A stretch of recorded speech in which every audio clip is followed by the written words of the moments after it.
We're at the Villa Maria House of Studies in Malvern, across the street from Immaculata, to go check out the Revolutionary War artifacts that were found at Immaculata in 1999.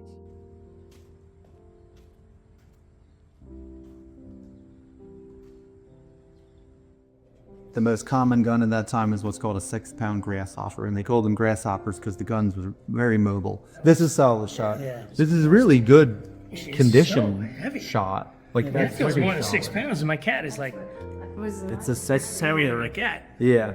Well, it's by the shape. Now 6 pounds, that might be the amount of powder too. Yeah, right. I mean, there's 4-pounder guns. There are 12-pounder guns. There's bigger. Fort Lee has a 32-pound gun. But, you know, that's a fixed piece. It's not moving. Artillery in the Revolution is really mobile. You don't sit in one spot. You can move the gun around a lot.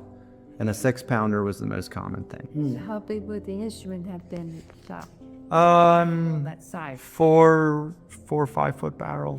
When a cannonball was shot out of a cannon with this kind of a weight, what kind of rollback would there be on there? It's substantial. It's 5 feet.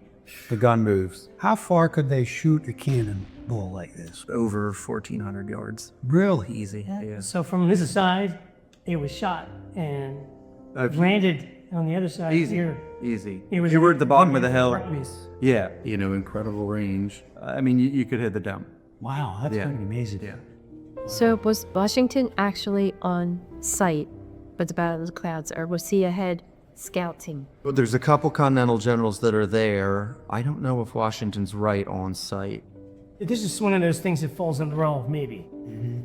If he's not with Leo, if he was there, actually. And if he's not on site, you're looking at he's down the road. Anthony Wayne, his light infantry troops are there, so Wayne is probably on site. Knox is on site. What General Muhlenberger been here? They know where everyone's brigades were roughly. The one thing that Selig says in his report that they should research more is on what exact roads some of these brigades are. Because they know who's within a zip code or two of it. But there's enough evidence that they really could probably figure out what routes some of the brigades take. No, his brigade, I think, is around here too.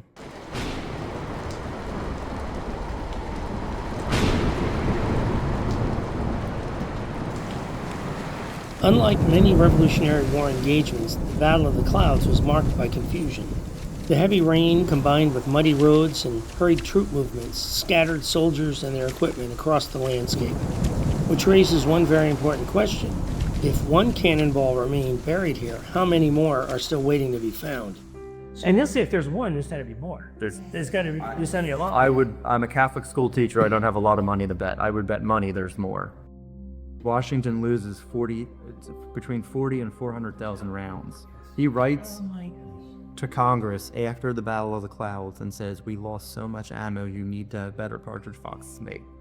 So if they're losing musket balls, they're definitely losing these. The chaos resulting from the storm and subsequent American withdrawal gives our team hope that military equipment could have been lost and remains buried here at Immaculata. Would they have, the Americans have discarded some of this stuff as they were running away? It's I think they all 100%. You're going to try to grab your musket. Yes. It's not like you can use any of those cartridges anyway. Yeah. If you pop a buckle or a button, you're not going back for them. Right?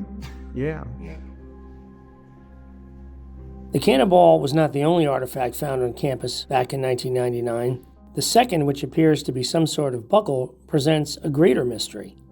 Researchers have compared its size, construction, and material to other known Revolutionary War items, but so far all we have are theories. It's totally different than I expected.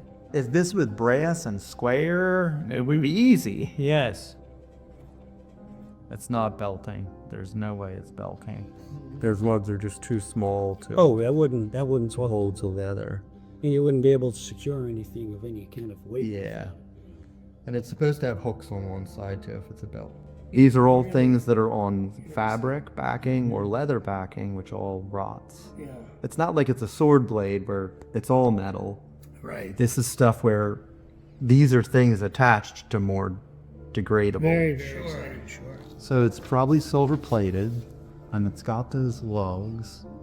It's under an inch and a half. One theory is that it's a cap badge.